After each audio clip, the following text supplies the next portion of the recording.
This is Super Yacht News with E. Sisman. In association with Go Earth, navigating boat buyers to better deals. Hi, welcome back to the channel. So we've got a doozy for you today. This is a fight brewing in Antigua and in the US. In the episode 448 of Super Yacht News, which was on the 14th of March, we told you about Andrei Guriev's daughter claiming that she owns the yacht that was sold by the government after it was abandoned for over a year in Antigua. Andrei Guriev was sanctioned by the US Treasury Department in August 2022 over the war in Ukraine. And Ms. Guriev is using lawyers in the US to look into bank accounts where the money apparently was paid. This is the only thing that makes sense, that the money was paid into these accounts when the yacht was sold. The lawyers representing Ms. Gurieva asked a US federal judge to allow them to get access to financial records of officials, including the Prime Minister of Antigua, Gaston Brown. This was according to reporting by the Associated Press. Now, as part of the effort to recover the yacht, her attorneys stated in the filing that they seek documents and information related to wire transfers and other transactions involving 7 people and 12 entities in the past 5 years. And they suggested that some of the money was missing from the sale. It's claimed by the lawyers representing the Gurievs that the vessel was not sold for $40 million per the Antigua government, but it was in fact sold for $50 million, and $10 million of those dollars is unaccounted for.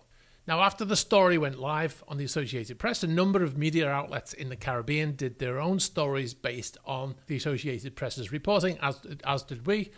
Shortly afterwards, the Prime Minister of Antigua, Gaston Brown, said that he'd asked his attorneys to determine if the article was defamatory. He posted on his Facebook page, "If so, St. Kitts, Nevis Times and others regionally and internationally will get their opportunity in court to prove that the millions are missing from the Alfa Nero sale and precisely who benefited." Now, the Antigua government issued a statement condemning the allegations, saying that they were a politically motivated attempt to malign the Prime Minister and his family. The statement they released went on to say that the Associated Press report heavily cites opposition United Progressive Party, or the UPP, officials, that's the opposition to Gaston Brown's government in Antigua, and falsely implicates the Prime Minister and other officials. The Times Caribbean later retracted their article, that they said the article was based on information provided by the Associated Press, inaccurately represented details surrounding the ongoing court case related to the sale of Alfa Nero. Well, yesterday, the US federal judge in New York granted the attorneys of Ms. Gurieva permission to issue subpoenas to access those financial records of the Prime Minister and all of the other people involved in the sale. They apparently contacted Mr. Brown, informing him that and the others involved, and then served subpoenas to the Federal Reserve Bank of New York and the US-based clearinghouse Payments Co. The financial records will speak for themselves, said Martin DeLuca with Boies Schiller Flexner. That's the lawyers that represent the Gurievas. Now, what's interesting here is that there doesn't seem to be any lawyers chasing the new Turkish owner of Alfa Nero, Ali Riza Yildirim. Yildirim bought another yacht, Axioma, after she was seized from another Russian, Dmitry Pompiansky, in Gibraltar. He then bought Alfa Nero, though that information was supposed to have been sealed in the sale.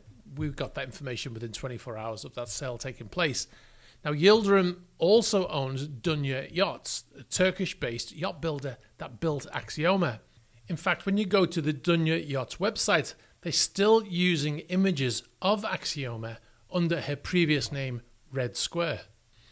Now, in fact, according to confidential source, when the yacht was seized by JP Morgan, the amount owed was for a loan taken out by the owner, Pompiansky, to build a support vessel. Again, if we go back to the Dunya Yachts website, you can see Axioma here. And if I scroll down here, this is the support vessel that was built for Pompiansky. The support vessel was already in construction at Dunya Yachts. It's also alleged by a number of confidential sources close to both vessels that he has ties to both Pompiansky and Guriev. Now, two sources close to Motor Yacht Axioma believe that Yildirim purchased the yacht as a favour to the former owner, Pompiansky. Now, if this is true, did he do the same for Alfa Nero? So think about it. If that's the case, then Alfa Nero is effectively back with the previous owner, and the daughter of Andrei Guriev is now chasing the sale through a court in the US.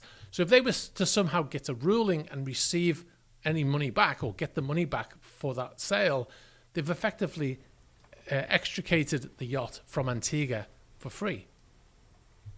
Now, Mr. Brown, Antiguan Prime Minister, if you're watching, you need to think about this very carefully. The sale was completed in a sealed bid, right, which included the disputed amount paid for the superyacht. All the paperwork has apparently been misplaced or lost, according to that report from AP. I don't know if that's true.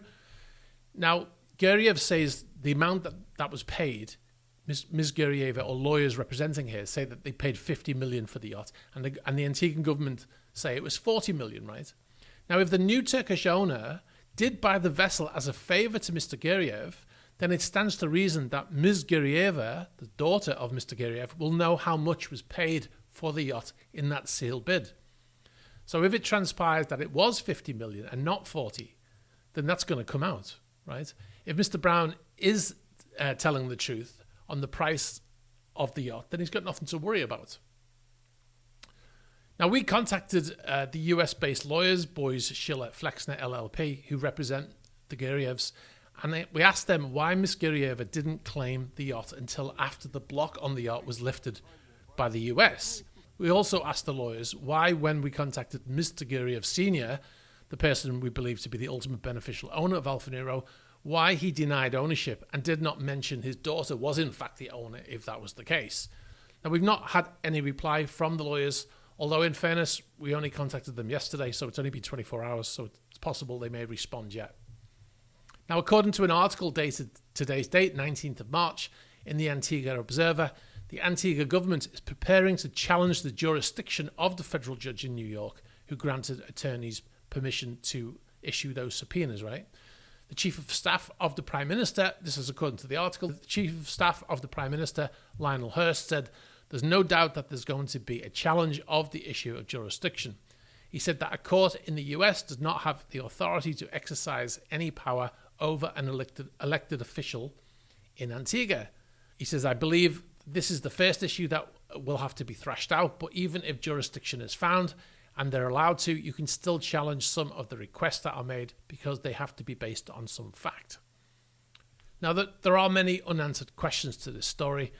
One of the biggest questions has to be, who in history was the inspiration for Mr. Brown's moustache? Now, I know what you're thinking. There's only one person I can think of in history who had a moustache like that, who could be the inspiration for that facial hair, and that is, of course, Mr. Charlie Chaplin. Now, in all seriousness, it's very easy to clear up this sale by the Antigua government. Just release all the documents. Be transparent. If you have nothing to hide, then you can move on quickly and show the people of Antigua your transparency. All right, guys, we'll move on.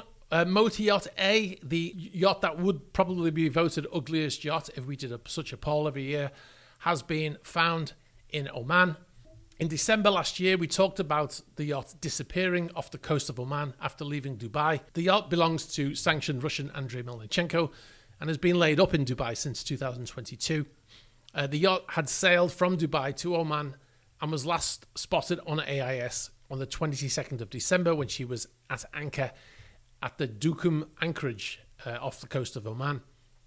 The AIS had been switched off once the vessel arrived in the anchorage and never switched back on it, and we suggested in a previous video that maybe they sailed off somewhere without AIS on, as a lot of yachts have been doing. Now, we did say at the time in that video in January, we posted a video in January, that it's possible that the vessel is just simply still in Oman and they've not switched the AIS back on, right? Because obviously if they're still there, then they have no reason to switch it back on. Although if they're at anchor, you're supposed to have it on during those times. Well, today we solved that mystery. We had some people contact us saying they think it was under canvas in Dubai in a yard. But we've solved the mystery today. The yacht is actually moored in a container port, by the looks of it, in Oman. It's not the most glamorous places to be. Maybe that's part of the reason. But the boat's moored in the Oman dry dock complex, so it's quite possible the yacht is there for some dry dock work. Now, also interestingly, by the way, we noticed that the vessel is not broadcasting some information required in the Class A AIS transmitter. As you can see from the AIS spot here, the vessel behind it shows the length approximately based on the map or on the chart and the direction she's pointing in, right? Whereas the yacht only shows a circle showing that the position is there. Now, this is because the yacht is not transmitting the gyro information from on board. Now, we can look at the AIS data here to confirm this by going into the settings, and we can check and we can show you here that the gyro heading is missing. Now, all of these vessels, they have numerous pieces of equipment on board to tell the navigational bridge many things. So we've got a gyro to show you heading, we've got GPS to show you position, we've got echo sounders to show the depth of water, we've got speed over ground measurements, we've got speed through water measurements, wind speed, etc., wind direction, all that kind of stuff. Now, all of these are different devices on board, and they all feed the navigational bridge, right? And they do it through something called an NMEA box, something we call NEMA. And it sends a feed to that box. And then the navigational bridge and the AIS transmitter, they take a feed from that box. And then that's how they're able to broadcast, like the AIS can broadcast the position and the heading and the size and all that stuff, because it's taken the data from the navigational bridge. So the officer of the watch can look at his radar and his chart plotter and his ECDIS, and he can see all that information is there, right? Now, if the NEMA box doesn't receive certain data, then it can't share that. So in this case, the AIS transceiver is not getting the gyro data. Now, could be a few reasons for that. The gyro might be, that vessel will have two gyros, so it's unlikely that both gyros have failed. It could be that they shut the gyros down, which is, again, unlikely. It's not something you normally do unless you're actually servicing them. So one of my job descriptions is looking after the equipment on the bridge. You don't normally shut down your gyros unless they're being serviced or unless you've had a power failure, right? So it's more likely that the gyros are working, but the NEMA box is not getting the signal for whatever reason. And that way, when the AIS broadcasts its data, that information is missing from the data.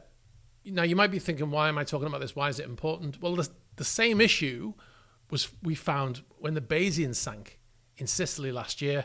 We pointed this out, but all of the media and the CEO of the Italian Sea Group, they were all using the AIS image from marine traffic to say that the vessel had turned to a port before she sank. But in reality, the gyro data was missing from that feed. And MotoYacht A has that same issue. So we just wanted to point that out. I thought you might find that interesting. And we've got one more thing before I go, a couple of minutes. The owner of MotoYacht Luna, Farkhad Akhmedov, has been removed from the UK sanctions list. I believe he's already been removed from the European sanctions, so that makes him clear of sanctions in Europe. Now, Mr. Akhmedov is the owner of the 150-meter superyacht Luna, like I said, a yacht that previously was owned by Roman Abramovich. His yacht has effectively been out of his control for the last 6 years. Initially, the vessel was detained in Dubai for over 3 years whilst his lawyers fought over his divorce from his ex-wife, of course. She tried to have the vessel seized in order to sell it to pay money awarded to her by court in the UK. I think she was granted over 400 million. She later settled for 120 million pounds, and that was settled. So after that case was dealt with, he sailed his yacht back to Europe, and she went straight to the Blohm + Voss shipyard in Hamburg, which is owned by Lursen now, to have a refit, right? Because the vessel's been sat in Dubai for 3 years, not really being looked after. And a few months later, after the war in Ukraine started, he was added to the sanctions and his yacht was blocked yet again in Germany. It's been sat there ever since. Hopefully the crew, who are owed €500,000 in unpaid salaries, will get the money now that the vessel is no longer blocked. When I say crew, I'm referring to the old crew who worked there up until the point when the vessel was blocked. I think perhaps some of the crew was still on board. I'm not sure. But there's about €500,000 of unpaid salaries, which hopefully will be sorted now that he has been removed from the sanctions. If you're one of those people, be sure to get in touch and let us know if you finally get your money. All right, guys, I'll leave it there. A bit of a long one today. Hope you've enjoyed this video. Be sure to check us out on Patreon. We posted 2 videos there yesterday. So yeah, check us out on patreon.com/esysman. And also, if you've got any information for us, you can send it to the email address in the ticket. You can get us on social media as well. Yeah, be sure to like this video. Very important for the algorithm. Hit the subscribe button. Hit the bell for future notifications. All right, guys, thanks for watching. I'll catch up with you soon. Bye-bye.